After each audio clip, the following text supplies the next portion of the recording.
ಜಮ್ಮು ಕಾಶ್ಮೀರದಲ್ಲಿ ನಡೆದಿರ್ತಕ್ಕಂಥ ಉಗ್ರರ ಅಟ್ಟಹಾಸ, ಉಗ್ರರ ದಾಳಿಗೆ ವಿವಿಧ ರಾಷ್ಟ್ರಗಳು ಖಂಡನೆಯನ್ನ ವ್ಯಕ್ತಪಡಿಸಿದ್ದಾವೆ.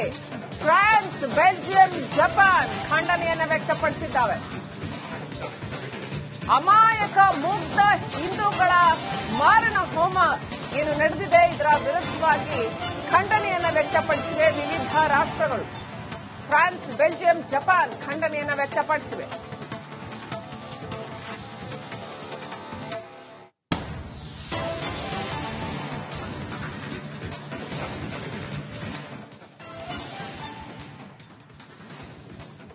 ಪಹಲ್ಗಾಂವ್ನಲ್ಲಿ ಉಗ್ರರು ಏನು ಅಟ್ಟಹಾಸ ಮೆರೆದಿದ್ದಾರೆ. 30 ಜನರು ಅಮಾಯಕರು ಹಿಂದೂಗಳು, ಅವರ ಮೇಲೆ ದಾಳಿ ನಡೆದಿರ್ತಕ್ಕಂಥದ್ದು. ಧರ್ಮ ಕೇಳಿ ಕೇಳಿ ಹೊಡೆದು ಸಾಯಿಸಿದ್ದಾರೆ.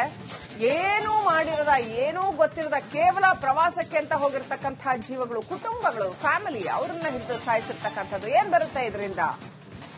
ಸೊ ಇದರಿಂದ ಕಾಶ್ಮೀರಕ್ಕೆ ಇನ್ನಷ್ಟು ಕೆಟ್ಟ ಹೆಸರು ಬರುತ್ತೆ ಅಷ್ಟೇ. ಅಲ್ಲಿ ವಾಸಿಸುವವರಿಗೆ ಇನ್ನಷ್ಟು ಸಂಕಷ್ಟ ಉಂಟಾಗುತ್ತೆ. ಪ್ರವಾಸೋದ್ಯಮವನ್ನೇ ನಂಬಿ ಅಲ್ಲಿ ಸಾವಿರಾರು ಜನ ಬದುಕ್ತಾ ಇದ್ದಾರೆ, ಅದೆಷ್ಟೋ ಕುಟುಂಬಗಳು ಬದುಕ್ತಾ ಇದ್ದಾವೆ. ಅಂತ ಬಡ ಕುಟುಂಬಗಳಿಗೆ ಹಾನಿ ಆಗುತ್ತೆ ಅಷ್ಟೇ. ಪ್ರವಾಸೋದ್ಯಮ ಮೋಟಕುಗೊಳ್ಳುತ್ತೆ, ಸಮಸ್ಯೆ ಉಂಟಾಗುತ್ತೆ. ಅದು ಬಿಟ್ರೆ ಬೇರೆ ಏನು ಸಾಧನೆ ಮಾಡ್ದಂಗಾಗತ್ತೆ.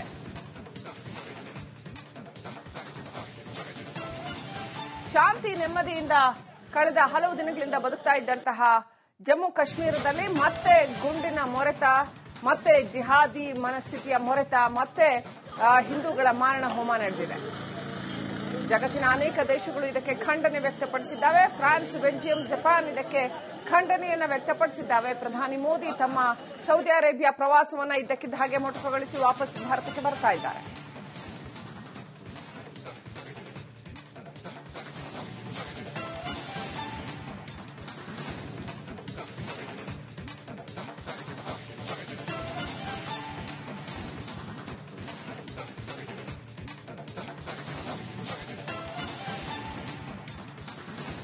ಬೇರೆ ಬೇರೆ ದೇಶಗಳು ಕೂಡ ಖಂಡನೆಯನ್ನು ವ್ಯಕ್ತಪಡಿಸ್ತಾ ಇದ್ದಾವೆ. ಅಮಾಯಕ ಹಿಂದೂಗಳ ಮೇಲೆ ಆಗಿರ್ತಕ್ಕಂತಹ ಉಗ್ರ ದಾಳಿಗೆ ಬೇರೆ ಯಾವುದೇ ವಿಚಾರ ಇರ್ಬೋದು, ಈ ದೇಶದೊಳಗಿನ ವಿಚಾರ, ಈ ದೇಶದ ನಾಯಕರು ತಗೊಂಡಿರ್ತಕ್ಕಂಥ ನಿರ್ಧಾರಗಳು ಮತ್ತು ಈ ದೇಶದ ಸಂವಿಧಾನಕ್ಕೆ ಅನುಗುಣವಾಗಿ ಈ ದೇಶ ನಡೆಯುತ್ತೆ. ಆದರೆ ಈ ರೀತಿ ಅಮಾಯಕ ಹಿಂದೂಗಳು, ಪ್ರವಾಸಕ್ಕೆ ಹೋಗಿರ್ತಕ್ಕಂಥ ಅಮಾಯಕ ಹಿಂದೂಗಳ ವಿರುದ್ಧ ದಾಳಿ ನಡೆಸಿರ್ತಕ್ಕಂಥದ್ದು ಎಷ್ಟರ ಮಟ್ಟಿಗೆ ಸರಿ ಅಂತ ಕಾಶ್ಮೀರದ ಯುವಕರೇ ಇದನ್ನು ಒಪ್ಪೋದಿಲ್ಲ. ಇವತ್ತಿನ ಕಾಶ್ಮೀರದ ಜನತೆಯೇ ಇದನ್ನು ಒಪ್ಪೋದಿಲ್ಲ. ಕಾಶ್ಮೀರದಲ್ಲೂ ಕೂಡ ಇದರ ವಿರುದ್ಧ ಪ್ರತಿಭಟನೆ ವ್ಯಕ್ತವಾಗಿದೆ. ಈ ದಾಳಿಯನ್ನ ಖಂಡಿಸಿ ಆರ್ಎಸ್ಎಸ್ ಮೊದಲ ಪ್ರತಿಕ್ರಿಯೆಯನ್ನ ಕೊಟ್ಟಿದೆ. ಘಟನೆ ಅತ್ಯಂತ ಖಂಡನೀಯ ಮತ್ತು ಹೃದಯ ವಿದ್ರಾವಕ. ಜಮ್ಮು ಕಾಶ್ಮೀರದಲ್ಲಿ ನಡೆದಿರ್ತಕ್ಕಂಥ ಉಗ್ರರ ಅಟ್ಟಹಾಸ, ಉಗ್ರರ ದಾಳಿಗೆ ವಿವಿಧ ರಾಷ್ಟ್ರಗಳು ಖಂಡನೆಯನ್ನ ವ್ಯಕ್ತಪಡಿಸಿದ್ದಾವೆ. ಫ್ರಾನ್ಸ್, ಬೆಲ್ಜಿಯಂ, ಜಪಾನ್ ಖಂಡನೆಯನ್ನ ವ್ಯಕ್ತಪಡಿಸಿದ್ದಾವೆ. ಅಮಾಯಕ ಮುಗ್ಧ ಹಿಂದೂಗಳ ಮಾರಣ ಹೋಮ ಏನು ನಡೆದಿದೆ, ಇದರ ವಿರುದ್ಧವಾಗಿ ಖಂಡನೆಯನ್ನ ವ್ಯಕ್ತಪಡಿಸಿವೆ ವಿವಿಧ ರಾಷ್ಟ್ರಗಳು. ಫ್ರಾನ್ಸ್, ಬೆಲ್ಜಿಯಂ, ಜಪಾನ್ ಖಂಡನೆಯನ್ನ ವ್ಯಕ್ತಪಡಿಸಿವೆ.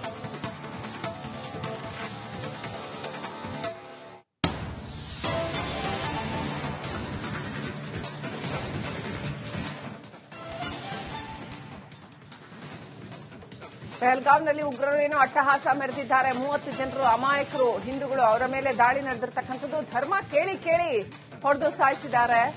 ಏನೂ ಮಾಡಿರದ, ಏನೂ ಗೊತ್ತಿರದ, ಕೇವಲ ಪ್ರವಾಸಕ್ಕೆ ಅಂತ ಹೋಗಿರ್ತಕ್ಕಂಥ ಜೀವಗಳು, ಕುಟುಂಬಗಳು, ಫ್ಯಾಮಿಲಿ, ಅವರನ್ನ ಹಿಡಿದು ಸಾಯಿಸಿರ್ತಕ್ಕಂಥದ್ದು. ಏನ್ ಬರುತ್ತೆ ಇದರಿಂದ?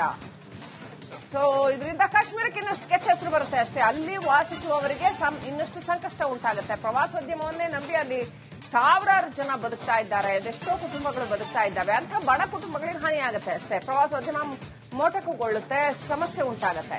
ಅದು ಬಿಟ್ರೆ ಬೇರೆ ಏನು ಸಾಧನೆ ಮಾಡ್ದಂಗಾಗತ್ತೆ.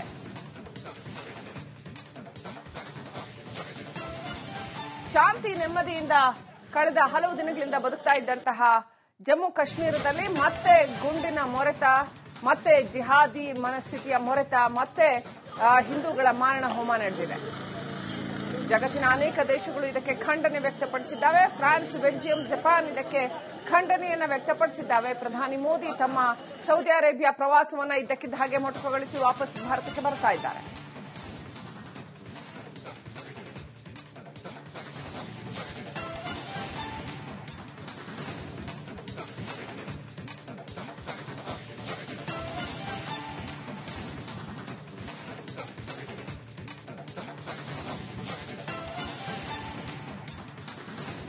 ಬೇರೆ ಬೇರೆ ದೇಶಗಳು ಕೂಡ ಖಂಡನೆಯನ್ನು ವ್ಯಕ್ತಪಡಿಸ್ತಾ ಇದ್ದಾವೆ. ಅಮಾಯಕ ಹಿಂದೂಗಳ ಮೇಲೆ ಆಗಿರ್ತಕ್ಕಂತಹ ಉಗ್ರ ದಾಳಿಗೆ ಬೇರೆ ಯಾವುದೇ ವಿಚಾರ ಇರ್ಬೋದು, ಈ ದೇಶದೊಳಗಿನ ವಿಚಾರ, ಈ ದೇಶದ ನಾಯಕರು ತಗೊಂಡಿರ್ತಕ್ಕಂಥ ನಿರ್ಧಾರಗಳು ಮತ್ತು ಈ ದೇಶದ ಸಂವಿಧಾನಕ್ಕೆ ಅನುಗುಣವಾಗಿ ಈ ದೇಶ ನಡೆಯುತ್ತೆ. ಆದರೆ ಈ ರೀತಿ ಅಮಾಯಕ ಹಿಂದೂಗಳು, ಪ್ರವಾಸಕ್ಕೆ ಹೋಗಿರ್ತಕ್ಕಂಥ ಅಮಾಯಕ ಹಿಂದೂಗಳ ವಿರುದ್ಧ ದಾಳಿ ನಡೆಸಿರ್ತಕ್ಕಂಥದ್ದು ಎಷ್ಟರ ಮಟ್ಟಿಗೆ ಸರಿ ಅಂತ ಕಾಶ್ಮೀರದ ಯುವಕರ ಇದನ್ನು ಒಪ್ಪೋದಿಲ್ಲ.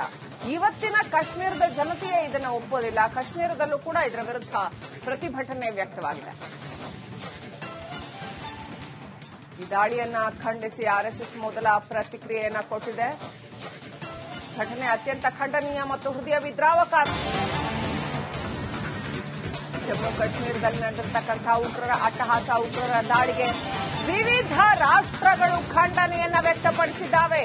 ಫ್ರಾನ್ಸ್, ಬೆಲ್ಜಿಯಂ, ಜಪಾನ್ ಖಂಡನೆಯನ್ನ ವ್ಯಕ್ತಪಡಿಸಿದ್ದಾವೆ. ಅಮಾಯಕ ಮುಗ್ಧ ಹಿಂದೂಗಳ ಮಾರಣ ಹೋಮ ಏನು ನಡೆದಿದೆ, ಇದರ ವಿರುದ್ಧವಾಗಿ ಖಂಡನೆಯನ್ನ ವ್ಯಕ್ತಪಡಿಸಿವೆ ವಿವಿಧ ರಾಷ್ಟ್ರಗಳು. ಫ್ರಾನ್ಸ್, ಬೆಲ್ಜಿಯಂ, ಜಪಾನ್ ಖಂಡನೆಯನ್ನ ವ್ಯಕ್ತಪಡಿಸಿವೆ.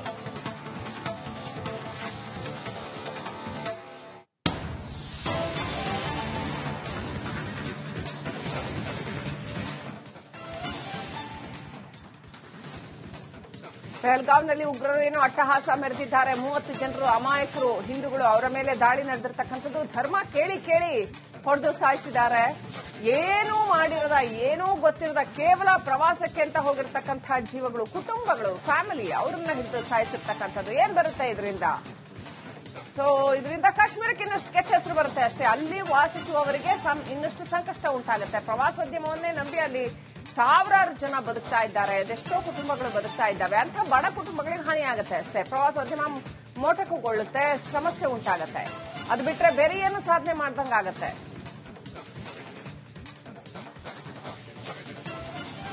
ಶಾಂತಿ ನೆಮ್ಮದಿಯಿಂದ ಕಳೆದ ಹಲವು ದಿನಗಳಿಂದ ಬದುಕ್ತಾ ಇದ್ದಂತಹ ಜಮ್ಮು ಕಾಶ್ಮೀರದಲ್ಲಿ ಮತ್ತೆ ಗುಂಡಿನ ಮೊರೆತ, ಮತ್ತೆ ಜಿಹಾದಿ ಮನಸ್ಥಿತಿಯ ಮೊರೆತ, ಮತ್ತೆ ಹಿಂದೂಗಳ ಮಾರಣ ಹೋಮ ನಡೆದಿದೆ. ಜಗತ್ತಿನ ಅನೇಕ ದೇಶಗಳು ಇದಕ್ಕೆ ಖಂಡನೆ ವ್ಯಕ್ತಪಡಿಸಿದ್ದಾವೆ. ಫ್ರಾನ್ಸ್, ಬೆಲ್ಜಿಯಂ, ಜಪಾನ್ ಇದಕ್ಕೆ ಖಂಡನೆಯನ್ನ ವ್ಯಕ್ತಪಡಿಸಿದ್ದಾವೆ. ಪ್ರಧಾನಿ ಮೋದಿ ತಮ್ಮ ಸೌದಿ ಅರೇಬಿಯಾ ಪ್ರವಾಸವನ್ನ ಇದ್ದಕ್ಕಿದ್ದ ಹಾಗೆ ಮೊಟಕುಗೊಳಿಸಿ ವಾಪಸ್ ಭಾರತಕ್ಕೆ ಬರ್ತಾ ಇದ್ದಾರೆ.